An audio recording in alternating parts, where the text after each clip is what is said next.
As a young man, I once traveled back to Spain from Buenos Aires on a great liner. Among my fellow passengers, there was a small group of American ladies, young and extremely beautiful. Although my acquaintance with them never even reached a footing of intimacy, it was obvious that I spoke to each of them as a man speaks to a woman who is in the full flower of her feminine attributes. One of these ladies felt rather offended in her American dignity. Evidently, Lincoln had not struggled to win the War of Secession in order that I, a young Spaniard, could permit myself to treat her like a woman. In the United States of that time, women were so modest that they thought there was something better than being a woman. At any rate, she said to me, "I insist that you talk to me as if I were a human being." I could not help answering, "Madam, I am not acquainted with this person whom you call a human being. I know only men and women. As it is my good fortune that you are not a man, but a woman, and certainly a magnificent one, I behave accordingly." The poor creature had gone through some college where she had suffered the rationalistic education of the time. And rationalism is a form of intellectual bigotry which, in thinking about reality, tries to take it into account as little as possible. In this case, it had produced the hypothesis of the abstraction human being. Hey, what's up, world? Now, of course, I'm starting this anarchist video off with this quote because it speaks perfectly to the theory of anarchy. Anarchy really, when thinking about reality, tries to take it into account as little as possible. Now, with that out of the way, in this video, I'm going to be looking at a failed anarchist society. And don't worry, in other videos, I will be looking at more successful anarchist societies, or supposedly anarchist societies.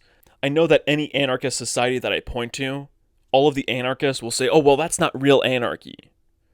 Sounds pretty familiar, right? "Oh, that's not real communism. That's not real anarchy. That's not real socialism." These people are just really too much. But for this video, I'm going to be looking at a failed anarchist society. And I'm actually going to be looking at it for a couple of reasons. The main reason that I'm looking at this failed anarchist society is to show how this theory of anarchy, or how this philosophy of anarchy, was born out of propaganda, was born out of mostly, actually I don't even want to say the group of people, but it was born out of propaganda from a certain group of people, let's just say that. And they'll probably be revealed to us in this video. But, so anarchy is just really propaganda. And a lot of people have just bought into this propaganda, into this belief system, and they don't want to accept it as propaganda. They want to accept it as something that can actually exist in reality. So in this video, I just really want to demonstrate and show how the anarchy movement was created and perpetuated by a bunch of shills, by a bunch of propagandists. But anyway, there is a lot to cover, so I'll try not to digress too much. So let's get right into this. So I believe it's pronounced Magnivis. So the Magnivis was an attempt to form a stateless anarchist society in parts of Ukraine during the Russian Revolution of 1917 to 1923. It existed from 1918 to 1921, during which time free Soviets and libertarian communes operated under the protection of Nestor Makhno's Revolutionary Insurgent Army. The area had a population of around 7 million. The Magnivis was established with the capture of Heliopol by Makhno's forces on 27 November 1918. An insurgent staff was set up in the city, which became the territory's de facto capital. Russian forces of the White Movement, under Anton Denikin, occupied part of the region and formed a temporary government of southern Russia in March 1920, resulting in the de facto capital being briefly moved to modern-day Dnipro. In late March 1920, Denikin's forces retreated from the area, having been driven out by the Red Army in cooperation with Makhno's forces, whose units conducted guerrilla warfare behind Denikin's lines. The Magnivis was disestablished on 28 August 1921 when a badly wounded Makhno and 77 of his men escaped through Romania after several high-ranking officials were executed by Bolshevik forces. Remnants of the Black Army continued to fight until late 1922. Okay, so right off the bat here, there were some red flags for me. Actually, there was one major red flag for me after reading this brief introduction about the Magnivis. And that is that the Magnivis helped the Red Army defeat Denikin's forces, helped defeat the temporary government of southern Russia, or the White Movement. So the Magnivis forces, they helped the Red Army with this battle, but then like less than a year later, the Red Army, the Bolsheviks, actually ended up executing high-ranking officials of the Magnivis and actually drove out Makhno, who's like basically the head of the Magnivis like military or whatever. He's a really important guy that we're going to be looking at. So this guy helped the Red Army in one battle, and then like less than a year later, the Red Army betrays them and gets them out of there. So to me, this was very suspicious, to say the least. Now, let me show just a quick picture. This is what the area looks like. This is modern-day Ukraine. And this is where the Magnivis was at. So it's interesting. It's actually a lot of land, okay? So let's look at the history of this Magnivis. And then after we look at the history of the Magnivis, I'm going to be looking at this guy himself, Makhno. Where is he? I know I have his thing out. Here it goes.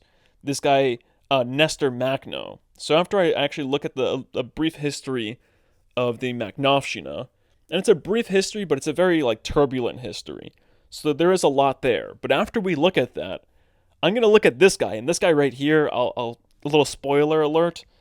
This guy right here is, I believe, the greatest anarchist shill of all time. This video is really about this guy.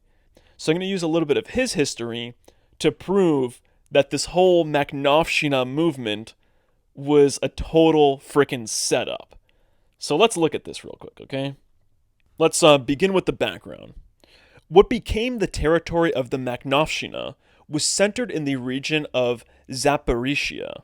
Now this is pretty interesting. The Zaporizhia region, that's where the current fighting is going on around that nuclear power plant. So the Magnivis was centered in the region of Zaporizhia, which had previously been inhabited by Cossacks before its conquest by the Russian Empire.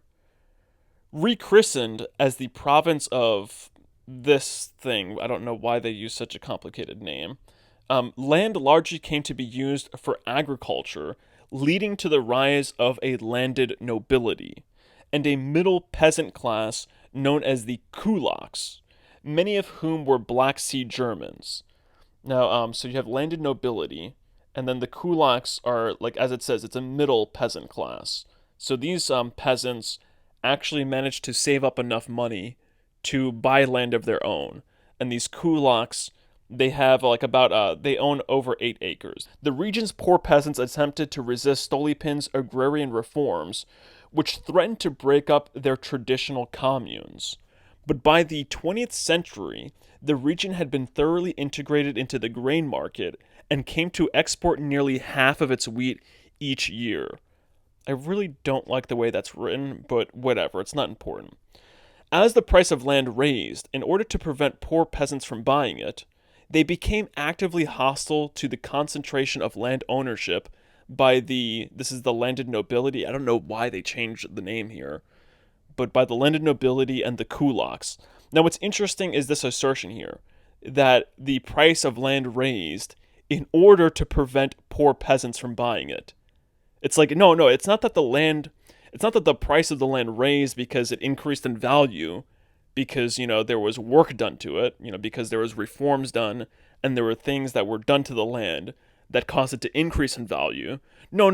According to this person, and I'm sure that this is all part of the propaganda, the price of the land raised specifically and only to prevent poor peasants from buying it. Like, who buys this shit?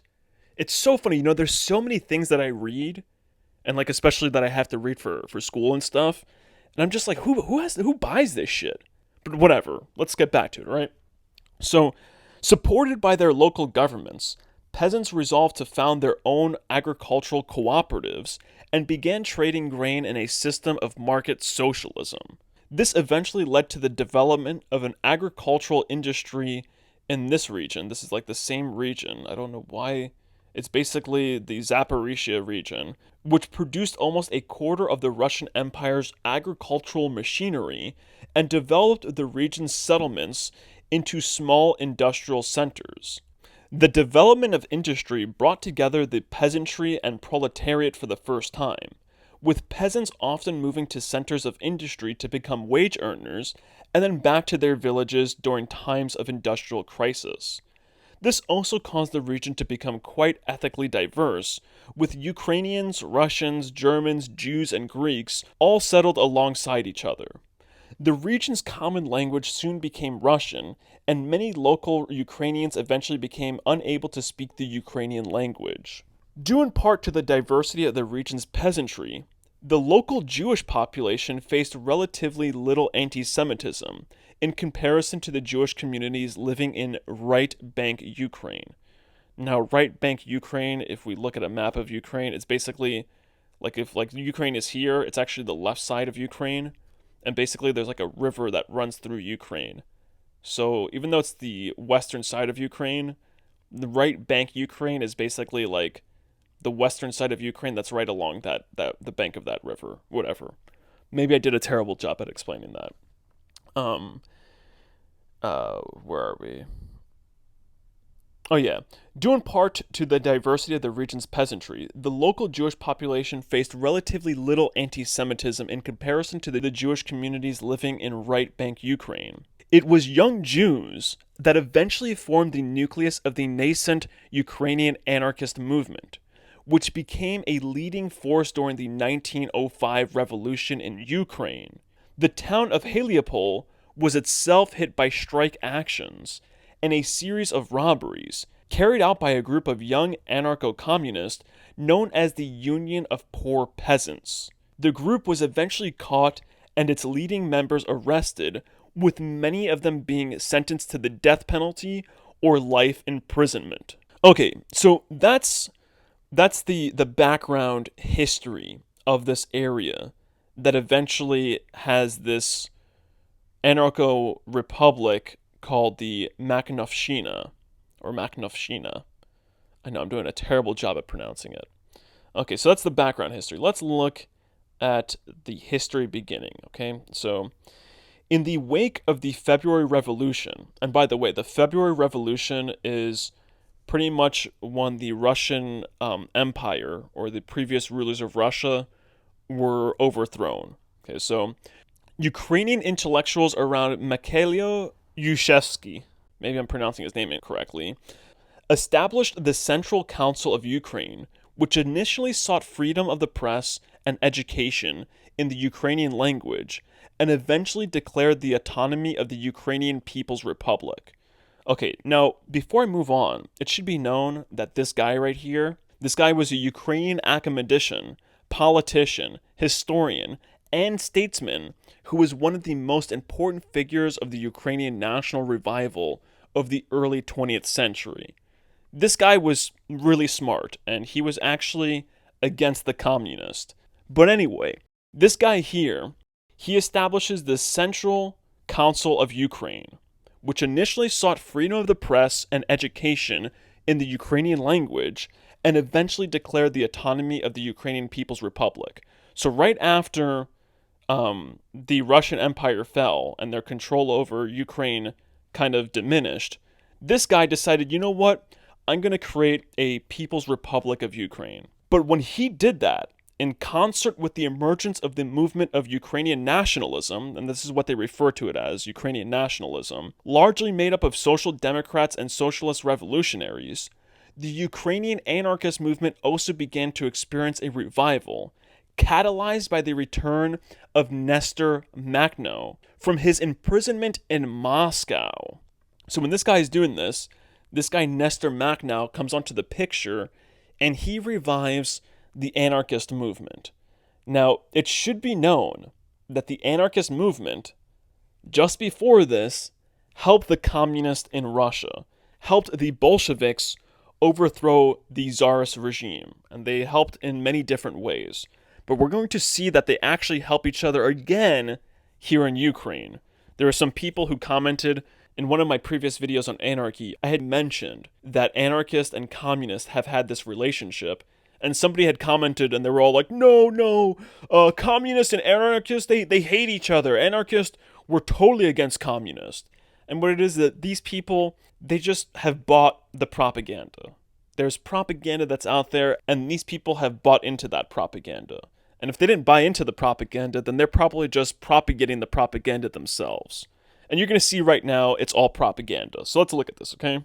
With Makhno as its leading figure, the anarchist movement in Heliopol established a peasants' union, seized control of the town from the local provisional government, and established a Soviet in its place, laying the foundation for the implementation of anarcho-communism.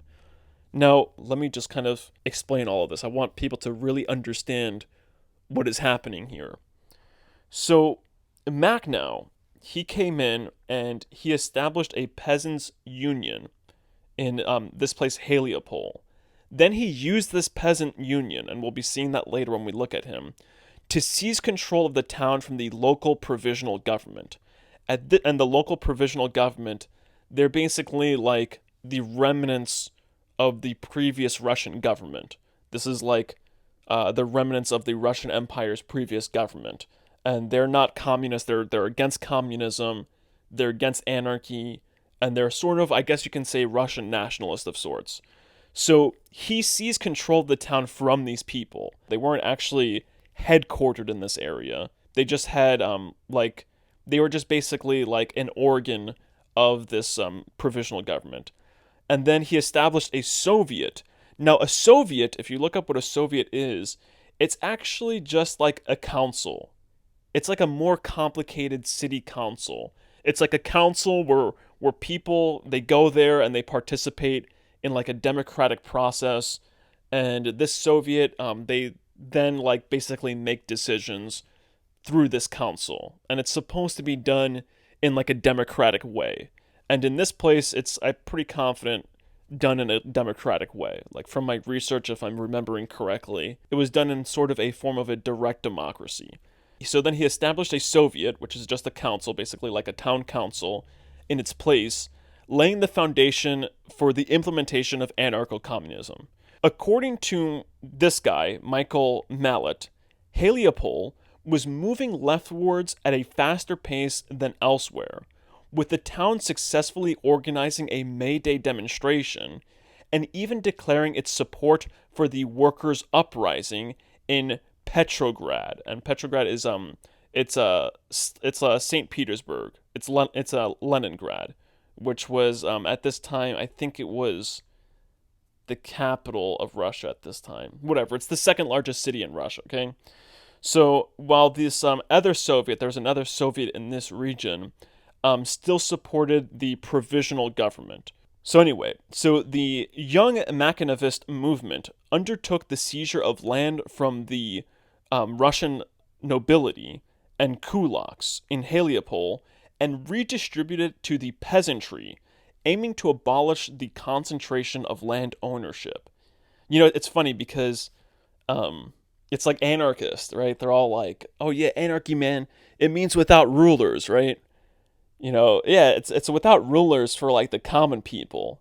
But for those people who have stuff like these the nobility and the kulaks, I mean the kulaks, these people, it can be argued, they were peasants who worked for their land. They paid for it in a fair manner. So, but the anarchists, they believe that they have the right to take the land from these people. So there's no rulers for them. There's no rulers for the masses. There's no rulers for the mob. But for the minority, for the people in the kulaks and, you know, the nobility, their rulers are the mob. And this is sort of what, what's his name? What Plato said. You know, democracy leads to anarchy, which is mob rule. And then he also says this about anarchy. The laws of democracy remain a dead letter. Its freedom is anarchy. Its equality, the equality of unequals. Now, what he means here, what Plato means, the laws of democracy remain a dead letter, what he means is that eventually, in democracy, the laws, they become the laws of like the previous generation. Those are just dead letters. And then the new generation comes up with new laws. And these new laws, of course, are all about promoting more freedom. And, it falls to shit, okay? There's a lot that can be said about what Plato says here. But anyway, let's get back over here. Where were we? Okay, so, Macno, he takes the land from the kulaks and from the nobility, and then he redistributes it to the peasantry. And then his whole aim is to abolish the concentration of land ownership. By the summer of 1917, the town's peasants had stopped paying rent and had brought the land largely under the control of a land trust, which prevented landlords from selling off livestock or farming equipment. And this is exactly what happened. As it says, he started, this guy Macno, he started by creating a union in this area. And then he used this union to get people to stop paying rent and to do a whole bunch of other things, to go on strike. And I'm not sure if he did a campaign of terror here or later on. But I wouldn't be surprised if, he used some terror during this time also to basically take over the lands from the landlords and stuff. So in August 1917, the Ukrainian Central Council and Russian Provisional Government reached an agreement on the position of the Russian-Ukrainian border, which placed this region within the territory of the Russian Republic, a decision which was rejected by the province's anarchist movement. So what ends up happening here is the Ukrainian Central Council, which is the Ukrainian nationalist, they end up coming up with a deal with the Russian Provisional Government, and they end up splitting Ukraine in half. Let's look at a picture of Ukraine. And this side of Ukraine was to become like the new Ukrainian state. The Ukrainian Republic Council or whatever would be controlling this area. And this right side would become the Russian state. And then over here you would have like the Bolsheviks, the Red Army, the communists and stuff. So then what ends up happening is the anarchists who are over here, they're not happy with that. They're like, no, we don't want to be in the new Russian state. We don't want to be part of that new Russian state. So let's go back to looking at what happens. Viktor Chunov, the Russian Minister of Agriculture, attempted to implement a comprehensive package of land reform in the province, but his efforts were blocked by the provisional government. However, the Kornilov affair had resulted in the provisional government losing its control over this region and the Magnivis becoming the dominant force in the region. They subsequently resolved to implement land reform directly without waiting for the provisional government's consent. On October 8th, the Heliopol Congress of Soviets announced that it would be confiscating all land owned by the nobility and bringing it under common ownership, leading many landlords to flee the region. Attempts to bring the region back under the control of the provisional government met with resistance, both from the armed anarchist detachments led by this lady and a series of strike actions by sympathetic industrial workers. Alrighty, so let's go on. On November 7th, 1917, the Central Council declared the autonomy of Ukraine, which brought the Magnivis region back within its borders. Although the Central Council safely controlled right bank, its new territorial claim in the left bank were met with indifference from the more ethnically mixed population. By December 1917, eastern Ukraine had come under Soviet influence, with the first All-Ukrainian Congress of Soviets establishing the Ukrainian People's Republic of Soviets in Kharkiv. Unable to reconcile their differences, a civil war soon broke out between the forces of the People's Republic and the new Soviet Republic. Okay, so let me just quickly explain all of that with a map. So what ended up happening is the Magnivis over here, they end up pushing out the Russian nationalist, basically the remnants of the Russian Empire. They end up pushing them out of this region. They end up kind of taking over this region. And right after that happened, the Ukrainian nationalists, I guess they saw it as like an opportunity to declare all of Ukraine theirs. They said, you know what, all of this region here is ours. Now, right after that, the Bolsheviks, they also saw an opportunity, and they said, you know what, the Russians are out of here, or the previous Russian Empire, they're out of here. You know what, we're going to come in too, and Kharkiv, as you can see, Kharkiv is up here in Ukraine. So the Bolsheviks came in, and they set up base right over here, basically right on the border of the Magniv. So let's look at what happened right after that. So right now, you have the Magnivist, or the anarchist over here, and they're going to be sandwiched in between Ukrainian nationalists on the left, Bolsheviks in the north, and you're going to see the Russians come back in. You're going to see the white movement come back in from the southeast. So let's see this play out. Before the outbreak of the October Revolution, the Magnivists had already established Soviet power in this region, implementing initiatives of worker control and self-management. So when the Bolsheviks seized power under the slogan of "all power to the Soviets," the Ukrainian anarchists initially supported it, while remaining critical of political and economic centralization. As the Magnivists desired to bring the region under Soviet power, they declared themselves against the new Ukrainian nation-state, establishing armed detachments to combat both the forces of the Ukrainian People's Army and the Don Cossacks. So an anarchist detachment led by Savily Makhno, which is the brother of the other Makhno, the main Makhno, aided in the capture of this area and the reestablishment of Soviet power in the city. By January 1918, southern Ukraine had largely come under the control of the Soviet Republic, which established revolutionary committees as its local organs of power. In Heliopol, the local revolutionary committee included members of the Ukrainian Socialist Revolutionary Party and the Left Socialist Revolutionaries, alongside the anarchist. The rapid capture of territory by the Soviet Republic culminated on 8th February 1918, when the Ukrainian capital of Kiev was captured by this asshole's Red Guards. The Bolsheviks, the Red Army, just swept right across Ukraine and captured the capital, Kiev. Now at this point, this is where kind of all hell breaks loose. And also, by the way, it should also be known that the Magnivists, they're helping the Red Army during this time. They're helping them because the propaganda at the time has convinced the anarchists in this region that the Bolsheviks are fighting for the same cause, that the Bolsheviks are fighting for like these free Soviets and stuff. And because of the use of their words, because, you know, they're talking about free Soviets here in the Magniv, and because these people over here are talking about Soviet power, all of this propaganda works perfectly to convince the useful idiots over here to fight with the Red Army. And you're going to see it's all propaganda. Like, these people were totally freaking set up. So let's go back to this. Okay, so it's the outbreak of the revolution. Okay, so imperial occupation.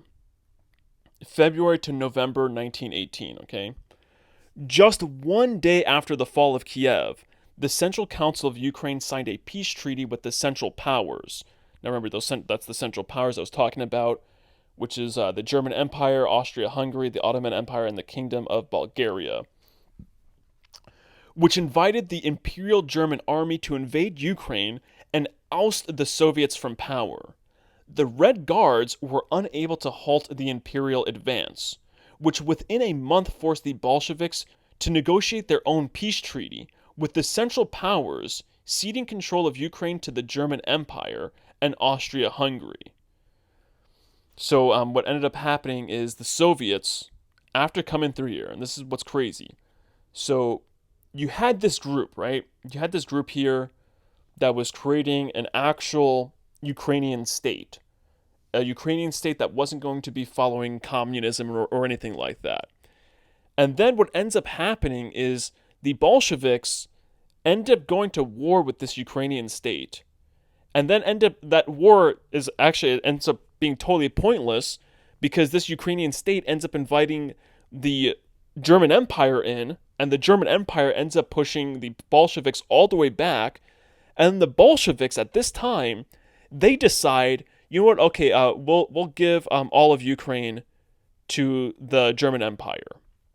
And of course, I mean, people will say, oh, they didn't decide, it wasn't their choice, it was part of the peace terms, but whatever. Let's get right back into this, okay? Let's see exactly what happens. When the Ukrainian nationalists in Heliopol began threatening anarchists with reprisals, local anarcho-syndicalists initiated a campaign of revolutionary terror against them, assassinating one nationalist leader before being forced to the negotiating table by Nestor Makhno.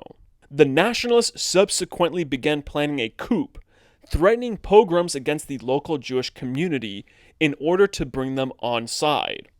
It should say probably in order to bring them on their side. On the night of 15th to 16th April, the Ukrainian nationalists carried out the coup, launching a surprise attack against the anarchist Free Battalion and disarming them, before arresting leading anarcho-communists.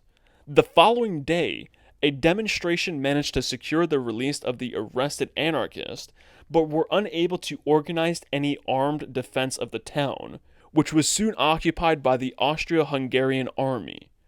Before the end of the month, the Ukrainian People's Republic was overthrown by the Central Powers and replaced by the Ukrainian state. Under the rule of Pavlo, this guy, the new regime began returning land to the nobility and requisitioning grain from the peasantry, which fomented popular discontent that ignited the Ukrainian War of Independence. So at a conference in Taganrog, anarchist insurgents regrouped and agreed to return to Heliopol in July 1918 in order to carry out an insurrection against the occupation forces. By the time they returned to Ukraine, the country was already in revolt against the Ukrainian state, with hundreds of thousands participating in armed uprisings and rail strikes, even in the face of harsh reprisals by the occupation forces. Peasant bands under various self-appointed Ottomans now attacked the occupation forces and eventually came to dominate the countryside.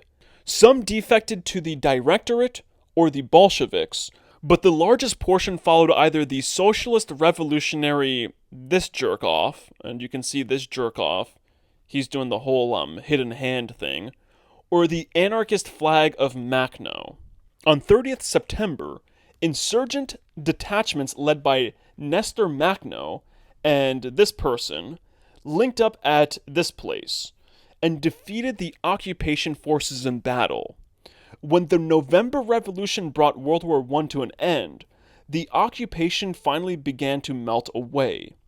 In right bank Ukraine, the Ukrainian state was overthrown by the Directorate. And the Directorate, by the way, I should have said this before, the Directorate is basically the remnants of the Ukrainian nationalists that had invited the occupation forces in to begin with. And the Ukrainian People's Republic was re-established, while the region of this place quickly fell under the control of the Magnivis. On 27th November, the Magnivis's capital of Heliopol was definitively retaken by the insurgents, who re-established the local Soviet and reorganized the town's trade unions. Before long, the Magnivis's territory had expanded as far as this place, as far north as this place, as far east as this place, and as far south as the Sea of Azov. And then that's basically when it looks like this. Okay, so expanded all over this place. This is after the October Revolution. Is that correct? Yeah, okay.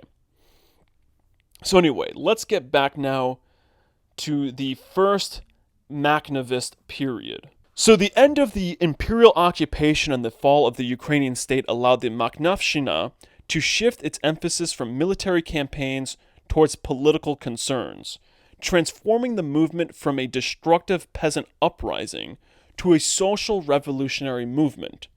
In order to restart the construction of a libertarian communist society, the Magnivis convened a regional congress of peasants, workers, and insurgents, which would act as the supreme authority of the Magnovshchina. The Congress declared its intention to create a society without ruling landowners, without subordinate slaves, without rich or poor, and called on workers and peasants to begin building the society themselves, without tyrannical decrees and orders, and in defiance of tyrants and oppressors throughout the world. Under the direction of the democratically elected Revolutionary Military Soviet, the Magnovishna began to establish a new system of education, redistributed land, and set up a number of agricultural cooperatives. The Ukrainian Soviet Army commander, this asshole, reported that the Magnivists had established a number of schools, hospitals, and children's communes, which had transformed Heliopol into, quote, one of the most cultured centers of this region. The RVS also instituted adult educational programs and extended a number of civil liberties to the population, including freedom of speech, press, and association, even allowing the Bolsheviks to agitate amongst the local populace. During this period, the peasants of the Magnovishna implemented a system of common ownership, where land belongs to no one, and only those who work it may use it. So it belongs to those who work it then, right? The sophistry is just incredible. This reminds me of Orwellian doublespeak. The land belongs to no one, but only those who work it may use it. It's like, just instead of and here, just change but. And it's like, okay, so then those who work it are the ones that it belongs to. But whatever. I guess not, though, because then the direct democracy can probably take it away from them, right? Whatever, it doesn't matter. The largest of the peasant communes was one named after the Polish communist Rosa Luxemburg, which in May 1919 counted 285 members and 125 hectares of land. While in the Ukrainian Soviet capital of Kharkiv.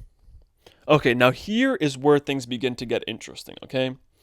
So, while in the Ukrainian Soviet capital of Kharkiv, the insurgent commander Viktor Belish met with the Nabat, and the Nabat is like an anarchist organization, and requested they begin producing anarchist propaganda for the Magnovishna, securing the passage of numerous Russian anarchist intellectuals to Ukraine, including this asshole and Aaron Barron, this other asshole. Okay, so check this out. So, one of the insurgent commanders of the Magnovishna, okay, they're over here in the Soviet Ukrainian capital, or the Ukrainian Soviet capital of Kharkiv. I don't know why they're in this capital, but they're in this capital meeting with a bunch of anarchists, meeting with an anarchist organization that deals in propaganda. And this commander is all like, oh yeah, we want you guys to produce anarchist propaganda for this anarchist region. And then what they end up doing is, they end up actually moving the headquarters, with the Nabat having moved its headquarters to Heliopol, so they actually moved the headquarters to the capital of the Magnovishna.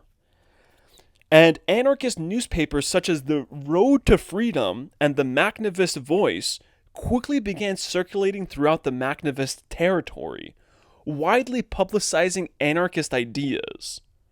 The arrival of these urban anarchist newcomers accelerated the development of the Magnovishna's anarcho-communist character, which aimed to completely restructure Ukrainian society along the lines of free Soviets. These Soviets, independent of all political parties, began to be set up by industrial workers, with some even receiving financing from the Magnivists in order to make up for lost wages, which hadn't been paid due to the conditions of the war. The end goal of the Free Soviet system was to eventually convene an all-Ukrainian labor congress, which would become the new central organ of an independent Ukraine as a result of the Ukrainian workers' self-determination. Okay, now let me explain all of this propaganda. Let me explain exactly what's going on here. So what they're really doing here, this propaganda that they imported into the Magnivis, the purpose of this propaganda was to convince the people in the Magnivis to grow.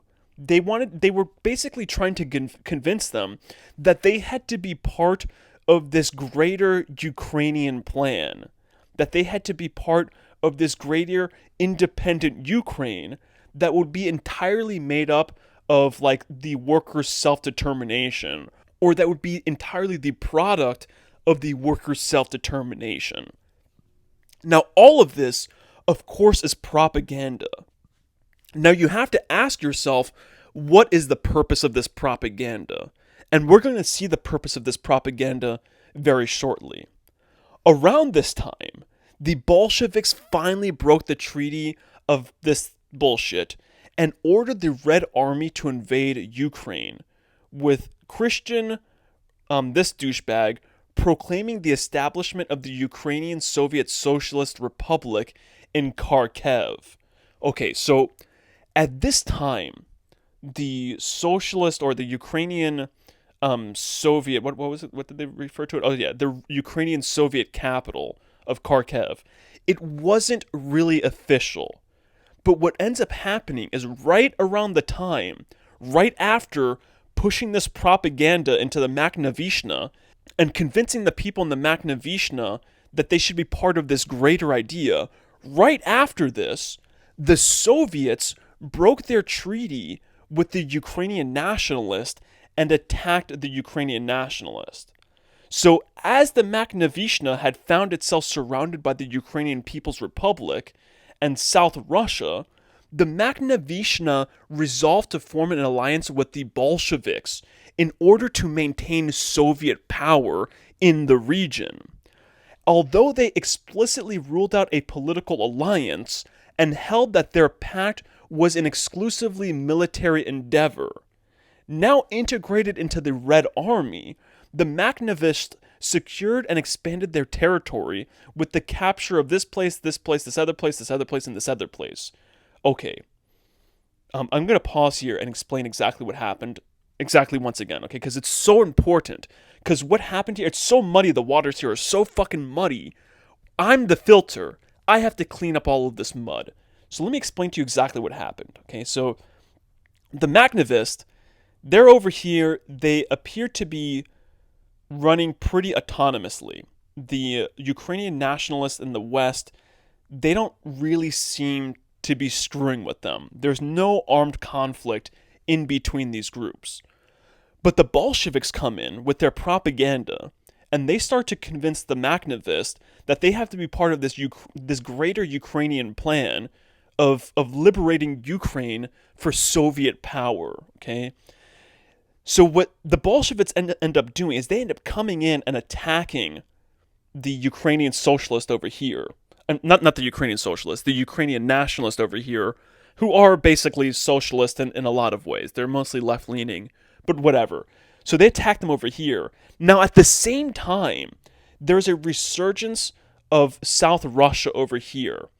So what happens is the Magnivis, with this propaganda that's going on with the Soviets and stuff, and this whole confusing of the language, the Magnivis saying that, oh, we're Soviet power, and the Soviets up here, or the Bolsheviks saying, yeah, we're Soviet power. So this is all part of the propaganda. So the Soviets end up getting the Magnivis, the leaders in the Magnivis, which is Makhno himself. He convinces the people here that, oh yeah, we have to go to war, we have to be with the Bolsheviks over here, and we have to go to war, but don't worry, it's just a military alliance, it's not a political alliance. Once this military stuff is over, we're going to have our own independent Ukrainian state, which is just total fantasy. So then they went to war over here, right? Now, what's interesting is why not say the following? Why not the Magnivis say the following? Hey, you know what? No, we want no part of that war. We're over here. We haven't really had any military problems with the Ukrainian nationalist. Why not the Magnivis create an alliance with the Ukrainian nationalist and say, no, look, we just want to be in peace. We'll help you fight for Ukrainian independence, but we want to have our own autonomous region. Why not do this? Why not say, hey, look, there's all this fighting going on. We don't want to have any more fighting. We want to have a peaceful resolution. But no, instead they use the propaganda to join the Red Army. Now check this shit out what happens, okay? However, the implementation of Bolshevik rule in Ukraine was soon followed by repression. As the Bolsheviks favored the proletariat over the peasantry, on April 13th, the Ukrainian Soviet government implemented food rationing in order to supply its urban centers, shooting any peasants that resisted, which caused a resurgence of peasant revolts in Ukraine. The Cheka, which is it's like the Soviet secret police, also carried out its Red Terror in the areas captured by the Bolsheviks, with residents of this place reporting arbitrary political persecution and increased economic hardship. Regiments of the Red Army even began to commit robberies against the local population and carried out a number of anti-Semitic pogroms as part of a rising wave of violence against Ukrainian Jews that was perpetuated by the Reds, whites, and nationalists alike. In comparison to their surrounding states, the Magnivis represented a relatively peaceful model, given the ethically diverse makeup of the Magnivis, who severely punished acts of anti-Semitism. Okay, so they come in, the Bolsheviks, and they haven't taken over the Magnivis yet, or the area with the Magnivis. However, they're still implementing a campaign of Red Terror and doing a hell of a lot of political persecution. So the Bolsheviks' implementation of bureaucratic collectivism and their authoritarianism brought them into opposition with the Magnivis, which upheld Soviet democracy and libertarian socialism. In May 1919, tensions between the two were exacerbated when this asshole led an anti-Bolshevik uprising in right bank Ukraine, during which his Green Army carried out a series of anti-Semitic pogroms and anti-communist purges. The Magnivis decided to take up arms against this guy. Actually, this guy's really important. He's not just some asshole. I'm sorry. This guy Nikfor Grigoriev. So I'm going to call him Grigory. Okay, so this guy, Grigory. So the Magnivis decided to take up arms against Grigory and maintain their alliance with the Bolsheviks, hoping that talks between the two parties would result in the official extension of autonomy to the territory of the Magnivis. But tensions between the two parties only increased with time, eventually resulting in the Magnivis completely breaking from their Bolshevik commanders.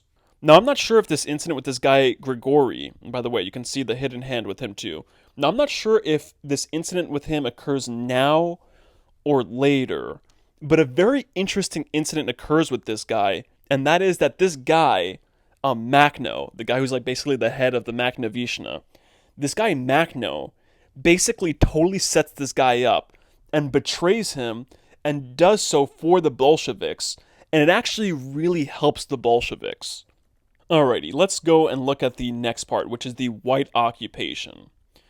When the Revolutionary Military Soviet called an extraordinary regional congress, and by the way, the RMS, once again, that's part of the Magnivis, it was considered to be an act of treason by the Bolshevik government, which ordered the Congress be prohibited and that any of its participants be executed by firing squad.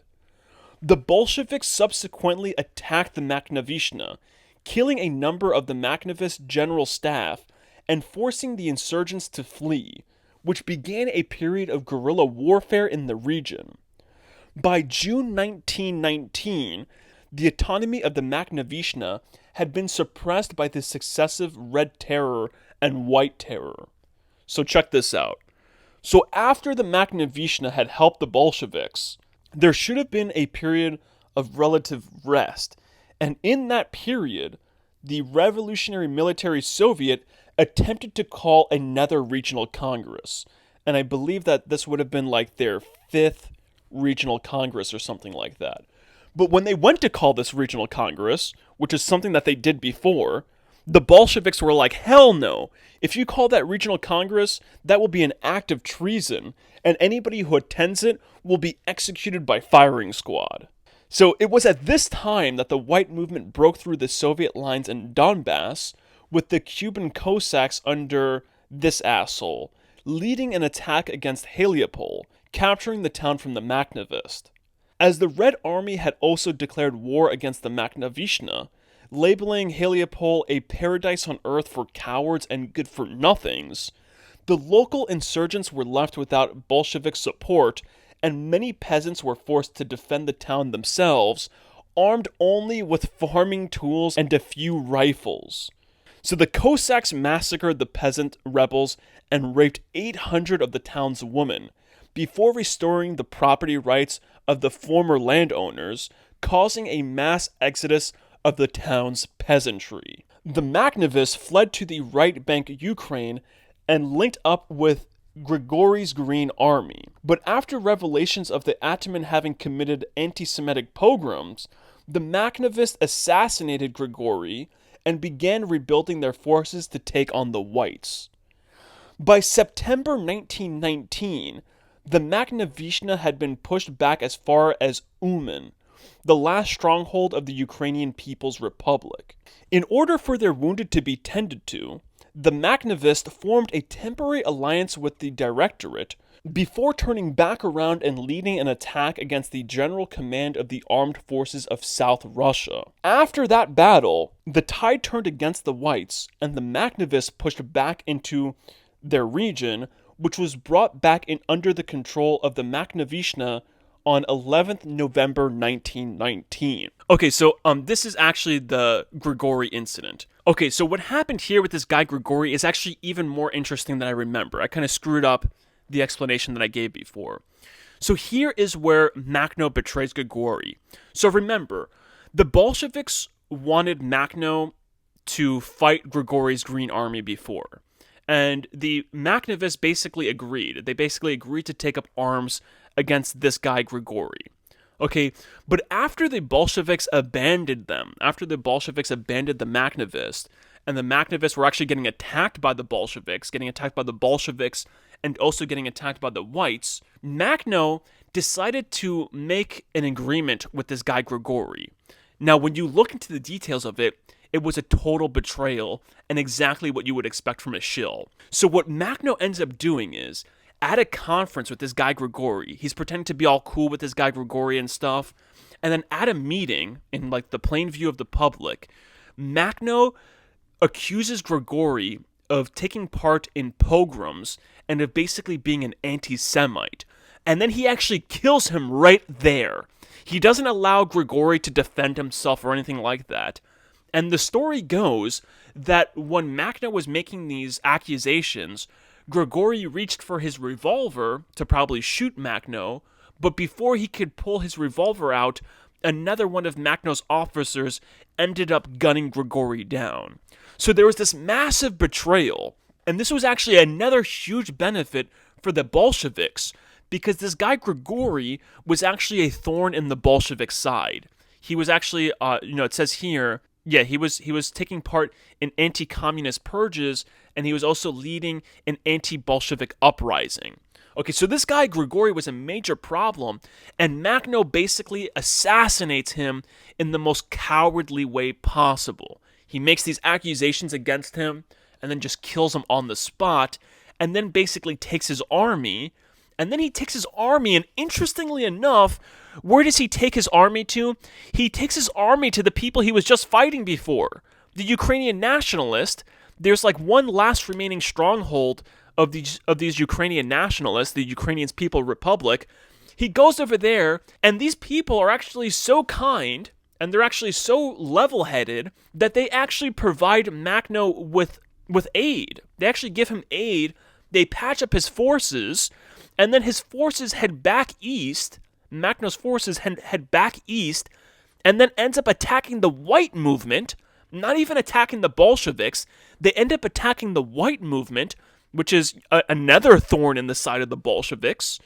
And then what ends up happening is he ends up taking side with the Bolsheviks again. It's nuts. Check this shit out. So Makhno, he pushes the whites out of here, and he manages to take control of this area again. Okay, so that's where we're at. Okay, so the second Magnivis period. So the Magnivist advance brought with it a second period of reconstruction, during which a system of libertarian socialism was once again implemented throughout the territory of the Magnivishna, with all enterprises being directly transferred to workers' control. Wherever the insurgents captured, the locals were invited to elect their own trade union delegates and Soviets, which would then convoke a regional congress that would form the decision-making body for the region. Regional workers' conferences were subsequently held in this region between 27th October and 2nd November, bringing together 180 peasant delegates, 20 worker delegates, and 100 delegates from left-wing political organizations and insurgent units. Voline, the chair of the Congress, proposed that they adopt the anarchist thesis of establishing free Soviets outside of political party control throughout the Magnivist territory. This proposal was objected to by 11 delegates from this place and Socialist Revolutionary Party, who still desired the re-establishment of the Constituent Assembly and walked out of the Congress. Further objections were made by a Bolshevik delegate who rejected calls for anarchy. By December 1919, the Magnivishna was struck by an outbreak of epidemic typhus, which incapacitated the Magnivist forces, allowing the white movement to briefly recapture this region, and the Red Army to invade the region. Okay, so now there's an outbreak of typhus, right? So they have the region, but typhus outbreak, and they end up getting pushed back out of the region by the white movement, and then also the Red Army comes in. So now we have the Red Occupation. By the end of January 1920, the territory of the Magnivishna had been overrun by the Red Army. The Cheka set out about disarming the local populace, taking villagers hostage while their troops set about searching homes, killing the hostages if they found any unreported weaponry. This other asshole would later state that, quote, there was no end of bloodshed, drawing attention to reports of one massacre in the Magnivis town of this place, where the Cheka had shot down 1 in every 2 able-bodied men. In what Alexandra Skurda described as an act of outright genocide, an estimated 200,000 Ukrainian peasants were killed during the Red Terror. The Bolshevik government implemented war communism in Ukraine, introducing a strict system of rationing and food requisitioning, which confiscated agricultural produce and livestock from the peasantry, and even forbade them from fishing, hunting, or collecting lumber. The attacks against the Ukrainian peasantry was justified under the policy of political repression, despite the fact that, by this point in time, only 0.5% of the peasantry owned more than 10 hectares of land. So yeah, this whole thing is, they were claiming that, this whole policy, or all of this, these acts against the peasantry, they were basically tying the peasantry in with the kulaks. And they're like, all of these peasants, they're landowners, and they're gonna stand against our revolution. So they're counter-revolutionaries. The state-owned farms also collapsed, with the number of state-owned farms halving and their land area reducing to 1/3 over the course of 1920. Even the Soviet historian noted that to most of the Ukrainian peasantry, the Soviet economy was a new and abhorrent form of rule, which in reality had merely set the state in the place of the former big landowner. The implementation of war communism thus resulted in the resurgence of peasant revolts. Before the fall of 1920, over 1,000 Bolshevik requisionists had been killed by the Ukrainian peasantry. It can't get much worse, right, than the Red Occupation. The Red Occupation, they have shown and they have proven themselves worse than any other form of control beforehand, right? But guess what? that is not going to stop Makhno from helping out the Red Army yet again. So now we have the third Magnivis period. The Magnivists themselves began to wage a campaign of guerrilla warfare against the Bolsheviks, launching a series of attacks against small red detachments and infrastructure. In the areas which they had captured, they abolished war communism and redistributed food back to the peasantry, forcing many Bolsheviks in the area back underground. But following a successful white offensive into northern Taurida, the Magnivists and Bolsheviks once again formed an alliance which extended autonomy to the Magnivishna. Conditions of the political agreement between the two parties stated that, and then they have these statements, they're all just dumb statements, The Bolsheviks ratified the first three clauses of the political agreement, but held on agreeing to the fourth clause, which they feared would limit their access to the Ukrainian rail network and turn the Magnivishna into a magnet for all dissidents and refugees from Bolshevik-held territory. But now that Ukrainian anarchists were once again free to operate, they quickly pushed the Russian army out of Heliopol, and Magnivishna control was once again reestablished. All you guys did was put Shills into power. Having once again gained control of their home territory, the Magnivists drew up a program to reorganize the economy and society along the lines of anarcho-communism. By mid-November, the Free Soviets were being reconstituted, libertarian schools were established, and theater shows were put on daily. I'm sure these shows were put on daily because they were probably part of the propaganda. According to the Polish anarchist, the scars of war ran deep throughout the region. He reported seeing abandoned trenches, demolished houses, and a strong presence of insurgent detachments, detailing that even the local children were playing war games based on the recent events. Alright, now we have the defeat.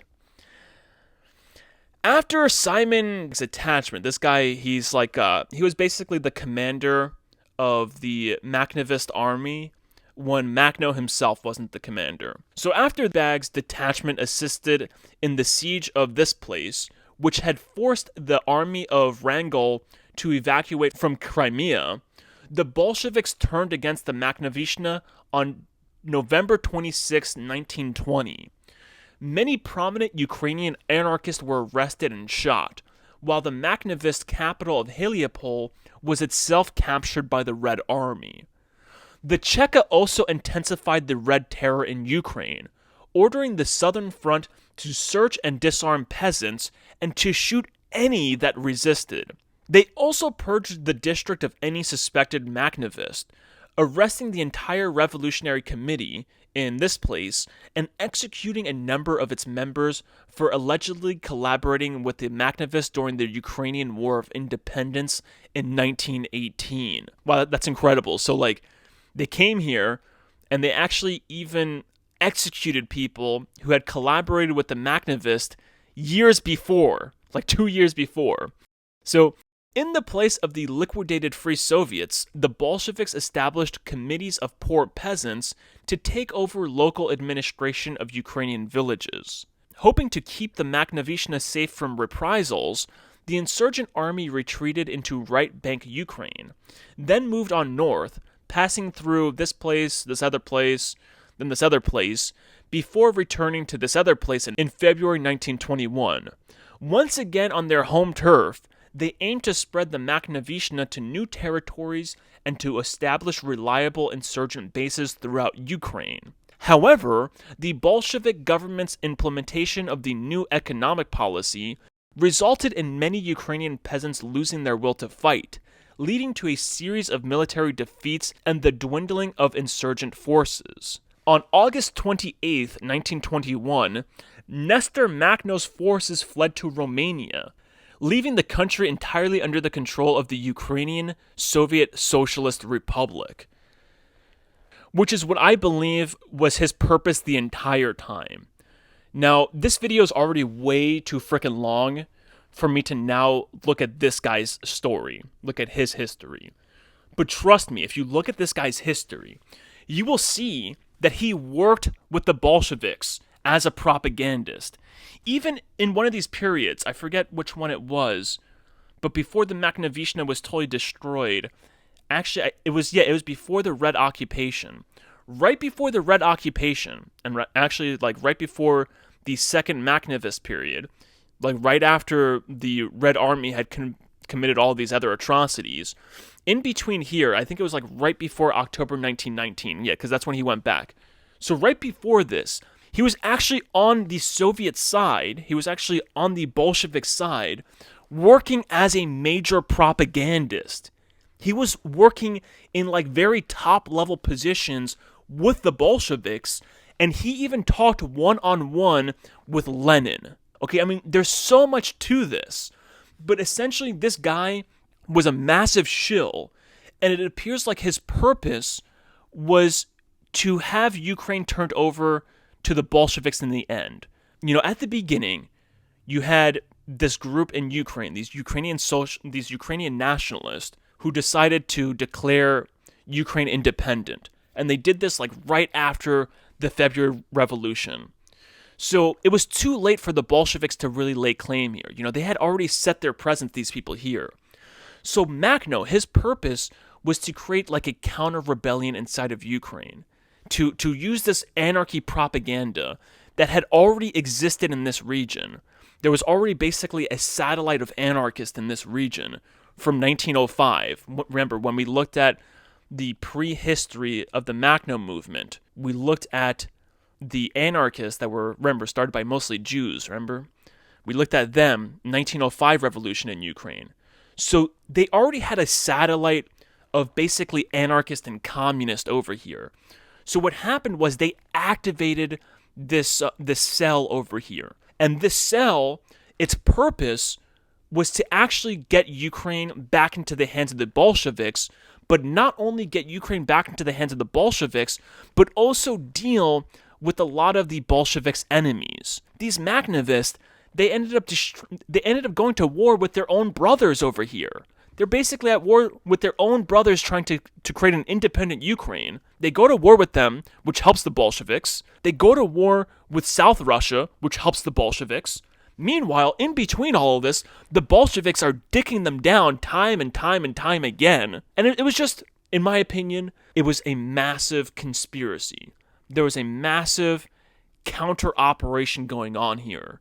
And these anarchists, they were all part of it. And that's the thing, is these anarchists, everywhere I've looked at them in history, everywhere I've studied them in history, they seem to be a tool of the powers that shouldn't be. At least everywhere that I've seen so far. Now, I will, in my next video, I don't know, maybe I'll look at this guy, Nestor Makhno. But trust me, if you guys look at this guy, he was very well connected with the Bolsheviks. This guy is a straight-up communist shill. That's what this guy is. And they basically used him as a cult figure. Just like the way that they used Hitler, they used Washington. All of these people were used in various ways. And this guy is no different. And that's exactly why I say that if you're promoting this philosophy, this ideology, this rationalism, if you're promoting this, you're either a useful idiot or you're probably working for these people. Our intelligence was just a little off. Just wait a minute. Intelligence. Look around you, folks. There's nothing intelligent about this.